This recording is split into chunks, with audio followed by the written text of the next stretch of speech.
నమస్కారం. నేను చందు. వీడియో చివరి వరకు చూడండి. ఒకవేళ ఛానల్‌ని సబ్స్క్రైబ్ చేసుకోకపోతే సబ్స్క్రైబ్ చేసుకోండి. పిలుస్తుంది కేంద్ర కొలువు. సివిల్, మెకానికల్, ఎలక్ట్రికల్ బ్రాంచీల్లో డిప్లొమా లేక ఇంజినీరింగ్ చదివారా? అయితే మీకోసమే స్టాఫ్ సెలక్షన్ కమిషన్ ప్రకటన విడుదల చేసింది. దీని ద్వారా కేంద్ర ప్రభుత్వంలోని వివిధ శాఖల్లో 968 జూనియర్ ఇంజనీర్ ఉద్యోగాలు భర్తీ చేయనున్నారు. వీటితో పాటు మిలిటరీ ఇంజనీరింగ్ సర్వీస్లో మరికొన్ని పోస్టులు చేర్చనున్నారు. డిప్లొమా ఇంజనీరింగ్ పట్టభద్రులైన చిరుద్యోగులకు ఇది మంచి అవకాశం. ఈ పరీక్ష ద్వారా ఉద్యోగాల్లో నియమితులైన వారు దేశవ్యాప్తంగా ఉన్న కేంద్ర ప్రభుత్వ మంత్రిత్వ శాఖ విభాగాలు, సంస్థల్లో group B, non gazetted, non ministerial junior engineer పోస్టుల్లో విధులు నిర్వహిస్తారు. 7th పే ప్రకారం 35,400 నుంచి 1,12,400 స్కేలుతో మొదట దాదాపు 50,000 నుంచి 55,000 జీతం లభిస్తుంది. జూనియర్ ఇంజనీర్గా నియమితులైతే బోర్డర్ రోడ్స్ ఆర్గనైజేషన్, కేంద్ర ప్రజాపనుల శాఖ, కేంద్ర జల సంఘం, సైనిక ఇంజనీర్ సేవలు, జల వనరుల శాఖ, జలశక్తి మంత్రిత్వ శాఖల్లోని బ్రహ్మపుత్ర బోర్డు, జాతీయ సాంకేతిక పరిశోధన సంస్థల్లో సంబంధిత విభాగంలో పనిచేసే అవకాశం లభిస్తుంది. జూనియర్ ఇంజనీర్గా చేరితే ఆ విభాగంలో ఉన్నత స్థాయికి చేరుకోవడానికి అవకాశాలు కూడా ఎక్కువ. డిపార్ట్మెంట్ పరీక్షల్లో మంచి మార్కులతో ఉత్తీర్ణత సాధిస్తే executive engineer, senior section engineer హోదాలకు ప్రమోషన్ కూడా పొందొచ్చు. మరి ఉద్యోగ బాధ్యతలు ఏముంటాయంటే పర్యవేక్షణ. ముందుగా చేయవలసిన ఉద్యోగ విధులకు సంబంధించిన విషయాలను పూర్తిగా పర్యవేక్షణ చేయాలి. ప్రణాళిక, తర్వాత చిన్న ప్రణాళికల తయారీ, మరమ్మతులు, పునరుద్ధరణ పనులకు అంచనాలు చేయాలి. ఆ విభాగంలో ప్రధాన కార్యాచరణకు సంబంధించిన సమగ్ర ప్రణాళికను రూపొందించాలి. అకౌంట్స్, కాంట్రాక్టర్ల ద్వారా చేయించిన పని రసీదులు, ఖర్చులకు బాధ్యత వహించాలి. ఆ విభాగంలో స్టాక్ నిర్వహణ వీరి పని. పథకాల అమలు, వివిధ ప్రభుత్వ పథకాలను అమలు చేయడంలో ముఖ్య పాత్ర వహించాలి. సంబంధిత పనులు సులభంగా జరిగే విధంగా చూసుకోవాలి. ఉన్నతాధికారులకు సహాయపడడం. జూనియర్ ఇంజనీర్ విభాగానికి అధికారి సంబంధిత బాధ్యతలన్నీ తానే చూసుకోవాలి. కానీ ముఖ్యమైన ప్రాజెక్టులను చేసేటప్పుడు పై అధికారులకు ప్రతిరోజు నివేదిక పంపించాలి. మరి దరఖాస్తు ఎట్లా చేసుకోవాలి అంటే ఈ పరీక్ష రాయదలిచిన వారు ముందుగా 1 టైం రిజిస్ట్రేషన్ పద్ధతి ద్వారా వివరాలను కొత్త వెబ్సైట్ ssc.gov.in నమోదు చేయాలి. ఆ తర్వాత దరఖాస్తు పూరించాలి. పాత వెబ్సైట్లో నమోదు చేసిన వివరాలు ఈ కొత్త వెబ్సైట్లో ఉండవు, గమనించాలి. ఆన్లైన్ దరఖాస్తుతో పాటు పాస్పోర్ట్ ఫోటో, సంతకం అప్లోడ్ చేయాలి. పరీక్ష రుసుము ₹100. దీన్ని UPI, net banking, credit card, debit card వీటిలో ఏదో ఒక దాని ద్వారా చెల్లించాలి. మహిళా అభ్యర్థులు, ఎస్సీ, ఎస్టీ, దివ్యాంగులు, ఎక్స్ సర్వీస్ మెన్ కేటగిరీల వారికి పరీక్ష ఫీజు లేదు. విద్యార్హతలు డిప్లొమా, సివిల్, మెకానికల్, ఎలక్ట్రికల్ తత్సమాన డిగ్రీ పాస్ అయి ఉండాలి. వయసు ఎంత ఉండాలి అని అంటే పోస్టుకు అనుగుణంగా 18 నుంచి 32 సంవత్సరాల మధ్య వయసు ఉండాలి. వివిధ కేటగిరీల అభ్యర్థులకు వయసులో సడలింపు ఉంటుంది. ముఖ్యమైన తేదీలు ఇట్లున్నాయి. దరఖాస్తుకు చివరి తేదీ 18/4 రాత్రి 11 గంటల వరకు. ఆన్లైన్ ద్వారా పరీక్ష రుసుము చెల్లింపునకు చివరి తేదీ 19/4 రాత్రి 11 గంటల వరకు. ఆన్లైన్ పరీక్ష పేపర్ 1 4/6/2024 నుంచి 6/6. ఆన్లైన్ పరీక్ష పేపర్ 2 తర్వాత ప్రకటిస్తారు. పరీక్ష కేంద్రాలు తెలంగాణ, ఆంధ్రప్రదేశ్లో హైదరాబాద్, కరీంనగర్, వరంగల్, చీరాల, గుంటూరు, కాకినాడ, కర్నూలు, నెల్లూరు, రాజమహేంద్రవరం, తిరుపతి, విజయవాడ, విశాఖపట్నం, విజయనగరం. మరి పరీక్ష విధానం ఎట్లుంటుంది అంటే ఈ పరీక్ష 2 అంచెల విధానంలో పేపర్ 1, పేపర్ 2 విడివిడిగా జరుగుతుంది. ఒక్కో పేపర్ వ్యవధి 2 గంటలు. పేపర్ 1 ఆబ్జెక్టివ్ టైప్ ఉంటుంది. Subject general intelligence 50 questions 50 marks, general awareness 50 questions 50 marks.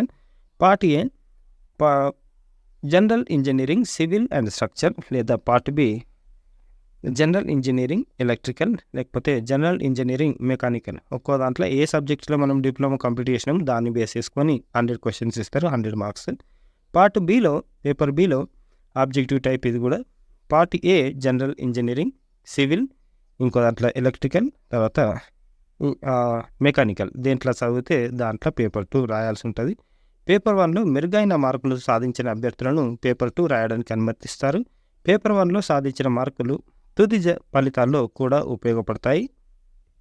Paper 2 పరీక్షకు slide rule, calculator, logarithm, tables, steam tables అనుమతిస్తారు. వీటిని అభ్యర్థులు సొంతంగా తీసుకెళ్ళాలి. వీటిని పేపర్ 1లో అనుమతించరు.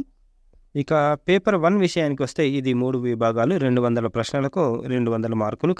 కానీ సమయం 120 మినిట్స్. పరీక్ష రాసేటప్పుడు సమయపాలన అత్యంత కీలకమైనదని అర్థం చేసుకోవాలి. ప్రణాళికాబద్ధంగా, కాన్సెప్టుల పరంగా సరైన సాధనతో సన్నద్ధం కావాలి. ప్రశ్నలు సులభంగా డిప్లొమా స్థాయిలో ఉంటాయి. థియరీ ఆధారిత ప్రశ్నలు ఎక్కువ. అన్ని సబ్జెక్ట్స్లో ప్రిపరేషన్కు తగినంత సమయం కేటాయించాలి. సరైన సమాధానాలు రాయడంతో పాటు ఎంత త్వరగా సమాధానాలు గుర్తించామనేది ముఖ్యం. సమాధానాలు త్వరగా రాయాలంటే విస్తృతమైన ప్రిపరేషన్ కూడా అవసరం. పరీక్షలో అభ్యర్థులు సూటిగా సమాధానం రాయగలిగిన ప్రశ్నలను మొదట ఎంచుకొని తక్కువ సమయంలో పూర్తి చేయాలి. మిగిలిన వ్యవధిని ఎక్కువ సమయంలో పట్టే సంఖ్యాపరమైన సూత్ర ఆధారిత ప్రశ్నలకు కేటాయించాలి. జనరల్ ఇంటెలిజెన్స్ అండ్ రీజనింగ్, దీంట్లో ముఖ్యంగా వర్బల్, నాన్ వెర్బల్ విభాగాల నుంచి ప్రశ్నలు అడుగుతారు. Problem solving, decision making, arithmetic, reasoning, classification, number series, analysis ప్రశ్నలు వస్తాయి. డిప్లొమా ఇంజనీరింగ్ చదివిన అభ్యర్థులకు ఈ అంశాలు చదివిన పాఠ్యాంశాల్లో లేనప్పటికీ ఎంతో కొంత అవగాహన ఉంటుంది కాబట్టి సరైన పద్ధతిలో సాధన చేస్తే మంచి మార్కులకు అవకాశం ఉంటుంది. జనరల్ అవేర్నెస్, ఈ విభాగంలో అభ్యర్థి పరిసరాల్లో జరిగే సాధారణ విషయాల అవగాహనను, సమాజంపై అది చూపే ప్రభావాన్ని పరీక్షించేలా ప్రశ్నలు ఉంటాయి. సాధారణంగా ఇలాంటి అంశాలపై డిప్లొమా ఇంజనీరింగ్ అభ్యర్థులకు అవగాహన తక్కువ కాబట్టి నిత్యం వార్తాపత్రికల అంశాలు, ప్రామాణిక పాఠ్యపుస్తకాలు సమగ్రంగా అధ్యయనం చేస్తే పరీక్ష సులువు అవుతుంది. ఉదాహరణకు చంద్రయాన్ 3 వంటివి. జనరల్ ఇంజనీరింగ్, ఇందులో సంబంధిత ఇంజనీరింగ్ విభాగంపై ప్రశ్నలు అడుగుతారు. సివిల్ ఇంజనీరింగ్ అభ్యర్థులు పూర్వ ప్రశ్నపత్రాలు అంటే ఓల్డ్ క్వశ్చన్ పేపర్స్ ద్వారా సరైన అవగాహన పొంది ప్రిపరేషన్ మొదలుపెట్టడం మంచిది. గత ఏడాది ప్రశ్నపత్రాలను పరిశీలిస్తే building materials, soil mechanics and foundation, surveying, strength of materials సబ్జెక్టుల నుంచి ఎక్కువ ప్రశ్నలు అడగడం గమనించవచ్చు. ఇలాంటి ముఖ్యమైన సబ్జెక్టులను ముందుగా అభ్యసించడం, మాదిరి ప్రశ్నపత్రాలను సాధన చేయడం ఎంతో అవసరం. మెకానికల్ ఇంజనీరింగ్ గత సంవత్సరాల ప్రశ్నపత్రాలను విశ్లేషిస్తే fluid mechanics and hydraulic machines, thermal engineering, production engineering సబ్జెక్టుల్లో అధిక ప్రశ్నలు రావడాన్ని గమనించవచ్చు. Electrical engineering old question papers విశ్లేషిస్తే electrical machines, electrical circuits, power systems సబ్జెక్టులకు అధిక ప్రాధాన్యం ఇచ్చారు. ఇక పేపర్ 2 విషయానికి వస్తే పేపర్ 2లో 100 బహుళైచ్ఛిక ప్రశ్నలకు 300 మార్కులు కేటాయించారు. ఇది కూడా ఆబ్జెక్టివ్ టైపే, అంటే ప్రతి ప్రశ్నకు 3 మార్కులు. పేపర్ 2 పరీక్షలో ప్రతి తప్పు సమాధానానికి 3 మార్కులకు 1 మార్కు చొప్పున రుణాత్మక మార్కులు ఉంటాయి. నెగిటివ్ మార్కింగ్ ఉంది కాబట్టి పేపర్ 2లో సమాధానాలు గుర్తించేటప్పుడు చాలా జాగ్రత్తగా వ్యవహరించాలి. ఇలా ప్రిపేర్ కండి. ఈ పరీక్షలో విజయం సాధించాలంటే మొదట సిలబస్ క్షుణ్ణంగా పరిశీలించాలి. పరీక్ష విధానం, పరీక్ష స్థాయిని పూర్తిగా అవగతం చేసుకోవాలి. ఇలా చేస్తే ఏ అంశాలు చదవాలో, ఏ అంశాలపై ఎక్కువ శ్రద్ధ పెట్టాలో అర్థమవుతుంది. ప్రశ్నపత్రాలు డిప్లొమా సిలబస్ స్థాయిలో ఉంటాయి కాబట్టి డిప్లొమాతో పాటు డిగ్రీ విద్యార్థులు కూడా ఈ పరీక్షకు పోటీ పడవచ్చు, అంటే బీటెక్ వాళ్ళు. కాబట్టి డిప్లొమా విద్యార్థులు ప్రిపరేషన్కి కొంత ఎక్కువ శ్రమ పడాలి. ఇప్పటి నుంచి రోజుకు 8 నుంచి 10 గంటల సమయం ప్రిపరేషన్కి కేటాయించాలి. ఉత్తమ ప్రామాణిక పుస్తకాలు, అధ్యయన సామాగ్రి, స్టడీ మెటీరియల్ని ఎంచుకోవడం ప్రధానం. పరీక్షకు ప్రిపేర్ అయ్యే క్రమంలో ప్రతి చాప్టర్, ప్రతి సబ్జెక్టుకు సంబంధించి ముఖ్య అంశాలను చిన్న చిన్న పట్టికల ద్వారా సంక్షిప్తంగా తయారు చేసుకోవాలి. పునశ్చరణ అనేది ప్రిపరేషన్లో అత్యంత కీలకం. చదివిన ప్రతి అంశాన్ని రివైజ్ చేసుకోవాలి. ప్రిపరేషన్ టైంలో ప్రిపరేషన్ పూర్తయ్యాక వీలైనన్ని మాక్ టెస్టులు రాయడం ముఖ్యం. ఒక్కో పరీక్ష రాశాక చేసిన తప్పులను గుర్తించి తర్వాత మోడల్ టెస్టులో వాటిని సవరించుకోవడం మంచిది. ఇదన్నమాట పిలుస్తుంది కేంద్ర కొలువు. ఒకవేళ మీకు డిప్లొమా లేకపోతే బీటెక్ క్వాలిఫికేషన్ ఉంటే ఖచ్చితంగా అప్లై చేసుకోండి. లైక్ చేయండి, సబ్స్క్రైబ్ చేయండి, షేర్ చేయండి. థ్యాంక్ యూ, ధన్యవాదాలు.